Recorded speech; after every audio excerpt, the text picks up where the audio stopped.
Les signes vont t'accompagner. Que quand toi tu as commencé, tu t'es levé pour aller annoncer une bonne nouvelle de l'évangile. Je ne le fais pas parce que, oui, c'est parce que Dieu a mis la compassion dans mon cœur pour les âmes, pour les perdus, pour que chaque être humain soit sauvé. Quand tu te levais un matin, on te dit tu as perdu un de tes voisins et que tu sais que la personne ne connaît pas le Seigneur et que peut-être tu étais avec la personne, tu peux dire, mais Seigneur, comment je n'ai pas pu annoncer l'évangile à cette personne, ou est-ce que cette personne va passer l'éternité? Mais l'évangile doit être la clé de la vie de tout homme et de toute femme sur la terre au nom de Jésus-Christ. La bonne nouvelle, plus vous allez annoncer la bonne nouvelle, plus cet espace sera petit pour accueillir le monde. Amen. Mais si on n'annonce pas la bonne nouvelle, mais les gens ne viendront pas. Les gens peuvent passer là, entendre parler, chanter, mais ils vont dire, mais on ne sait jamais ce qu'ils font là-bas. Mais quand on sort, on va vers ces gens-là, on les témoigne, pourquoi nous sommes dans cet endroit, pourquoi nous sommes là. Et réfléchis. Et quand vous arrivez, la personne dit, ah mais j'ai tel problème, tu dis j'ai la solution. La solution c'est Jésus-Christ. Et quand la personne trouve la solution, la personne sera obligée de te suivre au nom puissant de Jésus-Christ. Le jour où je suis arrivé à Jérusalem, un jour, nous on était en train de prier. J'entends la voix de mon Seigneur qui me dit, préparez vos valises. Je dis, Seigneur, mais on prépare nos valises pour aller où? On était à 5. Je dis au cas autre, je dis, mais j'ai entendu une voix qui me dit, préparez vos valises. Elle me dit, pour aller où? Je dis, je ne sais pas, c'est tout ce que j'ai entendu, pas plus. Et ce jour-là, il y avait un sixième qui n'était pas là. On lui a téléphoné. Ce jour-là, il était malade, il n'est pas venu à l'église. Il a pris le métro, il est venu. Il dit, tu as vraiment entendu? Je dis, oui. J'ai entendu une voix qui m'a dit, on prépare nos valises. Il me dit, le lundi, il va acheter sa valise. Je dis, d'accord. Moi, j'ai entendu, celui qui n'a pas entendu, lundi, il va déjà acheter sa valise. J'ai dit, non, je passe pas à côté de ça. Je suis rentré, j'ai dit à ma femme, ah non, il faut que tu me donnes l'argent, mais il faut acheter ma valise demain là. Elle dit, mais pour aller où? Je dis, Dieu nous a dit de préparer nos valises. Il faut que j'achète, même je vais mettre ça sous le lit, même comment. Je sais que le voyage va arriver. Quand Dieu te dit une chose, ne cherche pas la suite. Fais d'abord ce que Dieu t'a dit de faire. Parfois on veut connaître les détails. Non, Dieu parfois n'est pas dans les détails. Il veut d'abord que tu obéis. D'abord, et puis la suite va arriver. J'ai acheté ma valise. Une semaine après, je viens chez moi, je vois une lettre marquée dessus. L'évangéliste Jean Talofofou. Je dis, mais je ne suis pas un évangéliste. Qui m'écrit, même il met dedans l'évangéliste. À l'époque, avec son frère, on était dans une église où, en tant que moi, comme nous, on ne pouvait même pas toucher la Sainte Seine. Notre touche les dents, on ne pouvait même pas le prendre. J'ai dit, ah, quand mon pasteur va entendre ça, il va dire, non, mais le noir là, il prêche dans le métro, maintenant il s'est proclamé évangile. J'ai dit, mais quand j'ai vu marqué sur ça, docteur Billigan, j'ai dit, mais docteur Billigan, je le vois qu'à la télé, il me connaît moi, jusqu'à qui m'écrit. Il m'appelle l'évangéliste. Et il m'invite moi. J'ai dit ça, j'ai téléphoné à mon pasteur. Il me dit, Billigan ne le connaît pas. Comment il me connaît moi? Je dis, la seule chose que je sais, c'est que j'ai sa lettre en main. Il fallait d'abord acheter la valise et l'invitation vient. Amen. Et là, une semaine, je suis allé là-bas, on a suivi la formation 15 jours. On nous a consacrés comme évangélistes. Quand je suis retourné en France, Dieu m'a envoyé en Israël. J'arrive en Israël, ma première nuit, le Seigneur vient me visiter. Il me dit, quand tu retourneras en France, je vais t'envoyer sur les spirituels de la guerre. Moi, je pensais que c'était un rêve quand Dieu dit les spirituels de la terre. Aujourd'hui, j'ai déjà visité 75 pays dans le monde. où je prêche l'évangile et je vois la gloire de Dieu le faire. Y compris des îles, partout des îles. C'est-à-dire Dieu est le Dieu des miracles. C'est-à-dire Dieu t'amène à un peuple que tu ne connais pas. Dieu t'amène dans des endroits où tu n'as jamais imaginé et pensé. Et là je dis, il a dit, vous imposerez les mains aux malades et les malades seront guéris. J'ai dit, je dois l'expérimenter. Parce que le Dieu qui parle, s'il n'a jamais été malade, moi non plus je ne le serai pas. Et c'est moi j'ai pris comme ici. Chaque fois que je sens quelque chose, je dis non, il n'est pas écrit ici que Jésus de Nazareth était malade. Toi non plus, tu n'as pas le droit d'être malade. Ton corps est le temple du Saint-Esprit. Amen. Si ton corps est le temple du Saint-Esprit, ça veut dire tu portes Dieu en toi. Amen. Et Dieu ne peut pas cohabiter. L'Esprit de Dieu ne cohabitera jamais avec un esprit autre. Non. Et là, j'ai commencé. Et quand je suis revenu d'Israël, j'ai reçu l'invitation en Martinique. Et c'était mon premier terrain missionnaire. Et quand je suis arrivé en Martinique, j'avais peur, je peux vous dire. Parce que quand tu n'as jamais tenu le micro, quand tu arrives, quelque part on te donne le micro, ta main tremble. Vous avez dit, il a dit ici, vous parlerez de nouvelles langues, n'est-ce pas? C'était écrit là, vous parlerez de nouvelles langues. Et je suis arrivé là-bas, on dit surtout, ne parlez pas en langue. Parce qu'il y avait des églises qui ne croient pas aussi au parlant en langue, qui participaient à cette organisation-là. Et comme ce n'est pas moi, eux ne me connaissaient pas, je ne les connaissais pas. C'est Dieu qui a donné mon adresse, donc Dieu connaît ton adresse. Amen. Dieu va donner ton adresse à qui il veut. Et ton téléphone à qui il veut. Eux pensaient que j'étais un grand évangéliste international, mais ils ne savaient pas que c'est chez eux que je commençais. Amen. Mais c'est vrai qu'ils m'ont donné le micro pour la première fois. Ils m'ont dit de ne pas parler en langue. Dès que j'ai pris le micro, j'ai lu mon Jean 3,16 au moment où je commentais. Car Dieu a tant aimé le monde qu'il a donné, j'ai commencé à parler en langue. On m'a dit de ne pas parler en langue. Et là, Dieu me dit, il y a une femme assise dans une fauteuil roulant dans la salle, dans la foule, parce que c'était en plein air sur un terrain.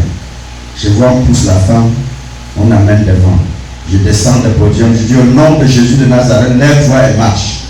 La femme paralytique, je la tiens par la main, elle se lève et commence à marcher. Les gens commencent à crier, ça commence à crier,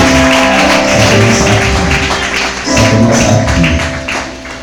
Et là, je deviens maintenant un évangéliste. Là, c'est maintenant que là, l'évangélisme est établi. Et là, je vais reprendre. Je parle encore en langue. Il me dit, non, il y a une autre qui a un pied plus court que l'autre. Je dis, avançons, on s'assoit, on met les deux pieds, on voit que. Allonge-toi, tata, les deux pieds deviennent au même niveau. Ça. La Bible est une réalité concrète. La Bible n'est pas une doctrine. Mais la Bible, c'est la parole de Dieu. Mais cette parole, tu dois le prendre au sérieux. On ne doit pas la lire comme un roman. On doit lire cette parole et comprendre le mystère de Dieu qui est caché dans cette parole. Un chrétien qui ne prie pas, un chrétien qui ne médite pas la parole de Dieu, c'est un chrétien démissionné. Comprenez? C'est-à-dire si tu ne médites pas la parole. Le pasteur a prêché, ici tu sors de l'église, on te dit, mais qu'est-ce que le pasteur a dit? Ah, je me souviens plus, tu commences à gratter la tête. Je me souviens plus de ce qu'il a dit. Il y a quelque chose qui ne va pas. Tu dois être capable de te souvenir de la prédication de dimanche passé. C'est que le pasteur a dit dimanche passé. Qu'est-ce que le pasteur a dit dimanche passé? Si tu poses la question peut-être à plusieurs, je ne dis pas vous, peut-être il y a des endroits où tu poses la question, personne ne le dit. Personne ne se souvient même plus de ce que le pasteur a dit l'autre dimanche. Donc c'est grave. C'est-à-dire, tu dois méditer la parole. Manger la parole de Dieu de sorte que ça devient une nourriture pour toi. Et c'est ça que tu vas produire les miracles. C'est ça qui va produire le mystère de Dieu en toi. Mais si tu ne médites pas la parole, si tu ne manges pas la parole, tu n'auras rien. C'est quand je dois manger la parole, me nourrir de la parole de Dieu, et que cette parole va porter le fruit en moi. Amen. Et là, maintenant j'ai senti que ce que la Bible dit est une réalité concrète. Dieu ne t'enverra jamais le même vide. Il dit, voici des signes et des miracles qui accompagneront ceux qui auront cru. À mon nom, ils chasseront quoi? Les démons. Amen. Est-ce que les démons existent? Ça existe? C'est sûr? D'accord. Donc si les démons existent, ça veut dire qu'on peut les chasser. Maintenant, il faut l'autorité de Christ pour chasser les démons. N'est-ce pas? Mais si on n'a pas l'autorité de Christ en nous, comment je peux chasser les démons? Vu que d'abord je ne les vois pas. C'est un esprit invisible que tu ne le vois pas. Mais lui, il te voit. Mais tu ne le vois pas. Mais il faut le chasser. Parce que la personne qui est en face de toi est tourmentée par cet esprit-là. Mais avec l'autorité du Seigneur Jésus-Christ, il te donne l'autorité de chasser ces œuvres des ténèbres. Amen. Donc c'est pour ça, parce que Jésus-Christ savait qu'il y a des hommes et des femmes qui souffrent partout dans le monde. Ils sont tourmentés par de mauvais esprits. Ils sont accablés par des maladies. Amen. Mais ils ont besoin de la délivrance, de la guérison, de ce que Dieu peut manifester sa gloire à travers leur vie. Mais si tu ne te déplaces pas, ces hommes et ces femmes seront dans la souffrance et dans des douleurs. Donc Jésus-Christ a besoin de toi. Cette ville a besoin de vous. Si Dieu vous a placé ici, c'est pour que vous soyez la lumière de toutes ces régions. N'est-ce pas? C'est pour que la lumière qui sort de ces lieux puisse éclairer et chasser le ténèbre qui règne. Si les démons existent, ça veut dire que les sorciers aussi existent, non? N'est-ce pas? Voilà, donc, normalement, partout où nous on se trouve, le sorcier doit déménager. Amen. Il doit changer de quartier. Soit il s'est converti, soit il change d'adresse. Amen. Parce que la présence de Dieu, le règne de Dieu est établi. Là où est ta maison, si ton voisin ou ta voisine est une sorcière, soit elle déménage, soit elle s'est convertie. Parce que ces affaires-là, c'est gâté. À cause de ta prière, ta vie de prière, ta communion avec Dieu. Et là, la gloire de Dieu se manifeste. Amen. Pour moi, j'ai dit, Seigneur, j'aime voir la grandeur de Dieu. Vous savez, pour moi, je dis, quand tu prêches l'évangile, il faut avoir l'amour des gens. Dieu parfois m'envoie dans des endroits où personne ne veut aller. En plus grande forêt, Amazonie. Là, tu as les yeux. Je ne sais pas si vous avez déjà vu la Nakanda.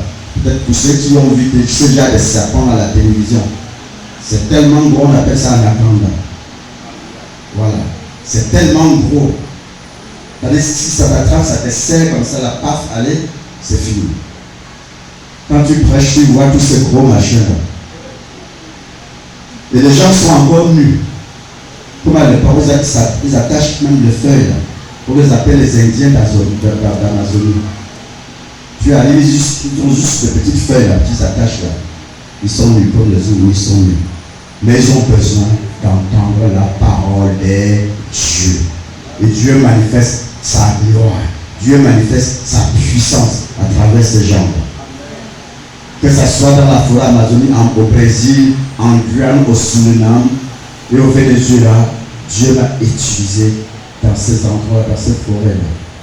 C'est-à-dire, tu ne dois pas seulement chercher, tu dors dans ce qu'on appelle la marque, tu vois, on attache un truc là, c'est dehors, c'est pas que même dans une maison, on attache là, tu montes et tu dors dedans, entre deux arbres. Tu prêches 5 gestes comme ça là. Et le matin, quand tu vas te laver à la rivière, tu rentres pour laver, le caïman vient comme ça là, tu sors de l'eau pour que le caïman passe. C'est l'évangile. Mon frère, c'est l'évangile. L'évangile n'est pas seulement l'évangile de luxe, de vie. Non. Des hommes et des femmes ont besoin d'entendre l'évangile. Je dis souvent, je dis oui. Mais je vais dire oui, je viens de Paris. Quand tu viens de Paris, tu oublies que tu viens de Paris. Oublie ton confort. Tu luttes avec les bêtes, avec les insectes, tout. C'est comme ça. Tu n'as pas de lumière, tu n'as pas de lampe. Et ça, tu as ta torche. Et c'est ça l'évangile. Quand il dit jusqu'aux extrémités de la terre, ça veut dire quel que soit l'endroit où la personne se trouve, Dieu va se manifester. Amen. Dieu va se manifester. C'est-à-dire, vous êtes là pour impacter. Vous êtes là pour impacter la Côte d'Ivoire. Peut-être parfois les gens regardent seulement que non, c'est tel qui est comme ça là, que Dieu va l'utiliser pour faire telle chose. Mais tu ne te vois pas toi-même. Mais pourvu, pour avoir cette gloire, il faut respecter celui que Dieu a placé devant Dieu. Tu peux avoir plus d'onction que lui, mais si tant que tu ne sers pas, ton onction va s'arranger. Parce que les gens disent, j'ai plus d'onction que mon père spirituel. Mais sans lui, tu n'existais pas. Tu auras toujours besoin de sa couverture spirituelle. Tu auras toujours besoin de sa couverture spirituelle. Parce que dans notre monde francophone, tu ne verras jamais ça dans le monde anglophone. Il y a beaucoup de trahison. Où la personne qui t'élève aujourd'hui, demain on oublie que c'est mon père spirituel. On commence à dire, lui-même il est qui? J'ai plus d'onction que lui. C'est rien. Tu n'es rien. Nous travaillons dans le champ d'un maître, d'un seul maître, qui est Jésus-Christ. Donc celui qui a placé devant toi, respecte-le jusqu'au bout. Et tu verras que toi aussi tu dois se respecter aussi jusqu'au bout. La gloire de Dieu se manifestera toujours aussi dans ta vie, puis sera toujours au bénéfice d'autre chose. Et Dieu suscitera aussi autour de toi des hommes et des femmes qui vont te respecter. Mais si tu ne respectes pas, Dieu va susciter autour de toi aussi des rebelles. Tu vas dire, mais pourquoi ils sont rebelles? Mais toi, tu as été rebelle. Amen. Le rebelle enfante le rebelle. Et c'est ça. Donc, c'est de dire, si tu veux voir la gloire de Dieu, Dieu va le faire. Amen. Donc, il dit, le Seigneur les envoie prêcher. Le Seigneur travaillait avec eux. Il confirme la parole par des signes, des prodiges et des miracles. Il dit, même si vous prenez quelques breuvages mortels, il ne peut pas vous nuire. N'est-ce pas? Qui ici a déjà pris un breuvage mortel? Qui a déjà pris du poison ici? Ah, personne. Il n'y a personne ici qui a été empoisonné. Moi, je l'ai pris. On m'a empoisonné quelque part. Après la campagne, j'étais empoisonné. Ouais. Ma bouche là ne pouvait plus contenir ma langue. Depuis, il y avait des boutons comme ça. Les gens disent non, peut-être c'est fini pour toi. Je dis non. Il dit, même s'il prend quelques breuvages mortels, il ne peut pas nous nuire. J'ai dit, poison, écoute bien ce que dit la parole de Dieu. Il dit que même si je te prends, quand tu es entré dans mon ventre, là, tu deviens des vitamines B12. J'ai dit, maintenant tu sors. J'ai commencé à renvoyer. Plus ça sort, plus ma langue devient morte. Et je suis rétabli. Amen. Donc, on ne pouvait pas, ils m'ont envoyé le serpent m'a mordu. Le serpent qui te mord au bout de 20 minutes, si tu as besoin, tu es fini. J'ai eu le premier soin après 4 heures. Après 4 heures. Les gens étaient surpris. Je dis non. La Bible dit ces choses-là n'ont aucun pouvoir sur ma vie. Ces choses-là, c'est pas ça qui va me tuer. C'est-à-dire, Dieu veut montrer. Quand il est avec toi, personne ne peut toucher à ta vie. Personne ne peut voler ta vie. Amen. Nous, on a été créés pour détruire les œuvres des diables. Pour détruire les œuvres des ténèbres. Vous êtes ici pour détruire tous les œuvres des ténèbres et pour rendre les hommes et les femmes qui habitent ces lieux libres. Amen. Pour leur donner la liberté au nom de Jésus-Christ. Mais tout dépend de vous. Le pasteur ne peut pas le faire tout seul. C'est que le pasteur vous dit, C'est ça que vous allez témoigner aux autres. Il dit, venez voir ce que Dieu peut faire pour vous, là où je vais. Quand il vient, il écoute. Lui aussi, il va aller faire comme la Samaritaine. Quand il vient, il va aussi sortir, il va aller témoigner. Et c'est comme ça. Et il dit, le Seigneur travaillait avec eux, il confirme la parole par des signes, des prodiges et des miracles. Amen. Et c'est ça. Donc le Seigneur confirme sa parole par des signes, des prodiges et des miracles.